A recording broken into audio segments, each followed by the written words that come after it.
Hello guys, welcome back. Point of decision channel पर आपका स्वागत है। एयर इंडिया क्रैश की रिपोर्ट आ गई है भाई। जो 270 लोगों की जान उसमें चली गई थी, एक बहुत ही बड़ी अनहोनी हो गई थी, उसकी रिपोर्ट आ गई है। अब इस रिपोर्ट में इन्होंने क्या बताया है कि जो जो फैक्टर थे, की फैक्टर्स थे, क्या क्या दिक्कत थी, किस वजह से ये एक्सीडेंट हुआ है, उन चीज़ों को उन्होंने रिपोर्ट में मेंशन किया है। चलिए हम आगे एक बार देख लेते हैं। ये जो हॉस्टल के ऊपर गिरा था ये प्लेन, ये आपको पता ही होगा, अपनी न्यूज़ में देखा होगा। ये जो प्लेन गिरा था ये हॉस्टल के ऊपर गिरा था, जहाँ पर 16-17 स्टूडेंट भी थे जो इस दुर्घटना का हिस्सा बन गए थे। अनफॉर्चुनेटली उनकी भी डेथ वहाँ पर हो गई थी। सो गाइज, जो इन्होंने रिपोर्ट दी है और इस रिपोर्ट में जो इन्होंने 10 पॉइंट बताए हैं, 10 पॉइंट में से ही बता रहे हैं। नंबर 1 पॉइंट बताया है, both engines were shut down mid air.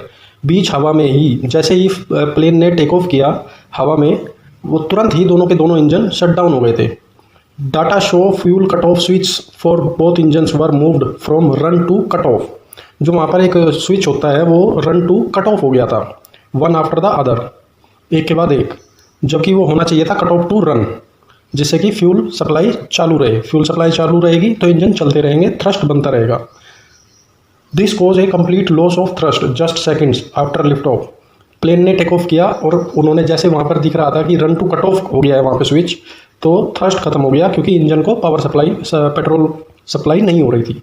Number 2 कह रहे हैं, pilot appear confuse by the shutdown.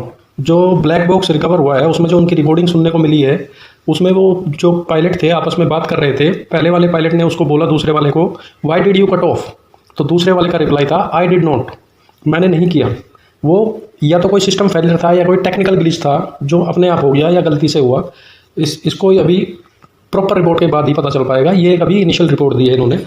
और नंबर 3 पर इन्होंने बताया, aircraft was in the air only for 32 second. सिर्फ 32 सेकेंड के लिए ही जहाज हवा में था।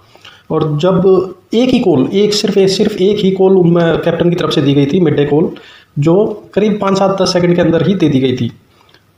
जैसे कि आप टाइम भी देख सकते हैं, 08:08:39 UTC पर वो टेक ऑफ लिया है। और जो एक मिड डे कॉल दी गई है वो 08:09:05 पर कॉल दी गई है, मिड डे कॉल दी गई है।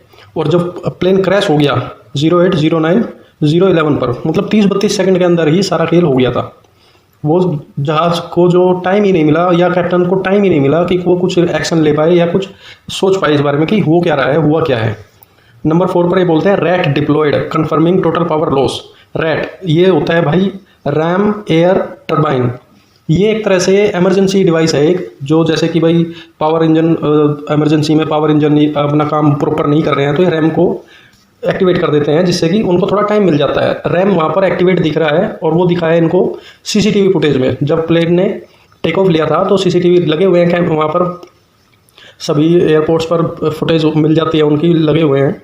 तो उन्होंने जब उस फुटेज में देखा कि वहाँ पर जहाज़ के अंदर दिखाई दे रहा है कि CCTV फुटेज में कि रैम उन्होंने डिप्लॉय किया हुआ है। नंबर 5 पर बोल रहे हैं, pilot attempt to restart the engine. Pilot ने कोशिश की है दोबारा से उनको इंजन को रीस्टार्ट करने की।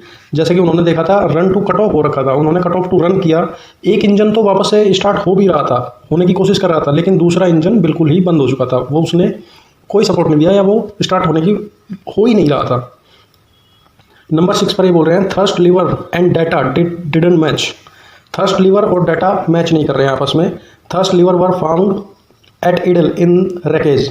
वो इडल पर था, थ्रस्ट लीवर जो था वो इडल पर था। But black box data show they were still in take off position, hinting at a possible mechanical disconnect. Black box के हिसाब से वो लोग टेक ऑफ पोजीशन में ही थे। वो जब तक टेक ऑफ ही कर रहे थे, जहाज़ ने तब तक तो प्रॉपर अपनी ऊंचाई छुई भी नहीं थी जहाँ पर वो उड़ता है 30-25 हज़ार फुट पर। वो तो तब तक 30-32 सेकेंड ही हुए थे। मेरे ख्याल से 1000-2000 फुट भी ऊपर नहीं होगा हमें। नंबर 7 पर वो बोल रहे हैं, नो एक्सटर्नल फैक्टर कंट्रीब्यूटेड। बाहरी कोई भी ऐसा नहीं था, जैसे बर्ड स्ट्राइक हो जाती है, बैड वेदर हो, ऐसे कोई भी इशू नहीं था। Fuel was clean and there were no dangerous goods on board. जहाज़ पर कोई ऐसा सामान भी नहीं था जिस वजह से ऐसा चीज़ पॉसिबल हो कि भाई इंजन में कोई प्रॉब्लम आ जाए या अंदर कोई आग लग जाए या अंदर कुछ दिक्कत आ गई हो। नंबर 8 पर बोल रहे हैं, crew medically fit and trend. जो क्रू था जहाज़ का, जो पायलट थे, वो भी प्रॉपर मेडिकली फिट थे और वे कोई नए पायलट नहीं थे, पुराने पायलट थे। उनको काफ़ी अच्छा लंबा खासा एक्सपीरियंस था जहाज़ उड़ाने का, 7-8 हज़ार घंटे का एक्सपीरियंस था उनको। नंबर 9 पर ये बोल रहे हैं FAA advisory on fuel switches was not followed. ये दिक्कत वाली बात है कि जो 2018 में सेफ्टी बुलेटिन ने वार्न किया था कि fuel control switch locking system on similar Boeing models के लिए इन्होंने एक एडवाइजरी जारी की थी। उसके बावजूद भी एयर इंडिया ने उस एडवाइजरी को ज़रूरी नहीं समझा और उसको फॉलो नहीं किया। अगर ये उसको फॉलो कर लेते तो मे बी ये फ्यूल वाली चीज़ें वापस से एक बार रीचेक की जा सकती थी या हो सकती थी। नंबर 10 पर ये बोल रहे हैं aircraft hit medical hostel on descent. जैसा कि आप सभी जानते हैं कि जब जहाज़ वो जो प्लेन गिरा था वो एक मेडिकल हॉस्टल पर गिरा था, जिसमें कई स्टूडेंट भी थे जो इस घटना के हिस्सा बन गए। अनफॉर्चुनेटली उनकी भी डेथ वहाँ पर हो गई। The aircraft struck 5 buildings including a hostel of BJ medical college. ये BJ मेडिकल कॉलेज का हॉस्टल था जहाँ पर मेडिकल के स्टूडेंट्स थे। Parts of the aircraft were found spread across a debris field over 750 feet wide. 750 feet के उसके parts मिले हैं। ऑब्वियस ही बात है, जब जहाज़ गिरा होगा तो एक ब्लास्ट हुआ होगा, फायर लगी होगी, ब्लास्ट होने के बाद उसके जो पार्ट्स थे वो इधर उधर बिखर गए थे। 19 people on the ground were also killed. जो 19 लोग थे उनमें से कई तो स्टूडेंट्स ही थे और कई लोग सिविलियंस भी थे जो इस घटना का चपेट में आ गए थे। अभी जो इन्वेस्टिगेशन चल रही है अभी एक छोटी सी रिपोर्ट इन्होंने दी है। इसके बावजूद भी इन्वेस्टिगेशन चल रही है और इसके अंदर इन्होंने अभी बताया है कि जो both engine have been quarantined and are under further examinations. अभी दोनों के दोनों इंजन्स जो है वो उनके कस्टडी में है और वो उसको अभी भी प्रॉपरली चेक कर रहे हैं कि कुछ और भी वजह हो सकती है या कुछ और रीज़न भी मिल सकता है।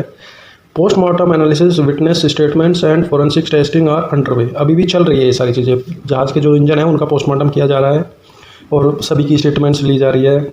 जो भी वॉचर थे जिन्होंने देखा है वही ले सकते हैं, वहाँ पे बचने वाला तो सिर्फ एक ही था, उससे भी बात हो रही है, ले रहे हैं उनसे भी फीडबैक।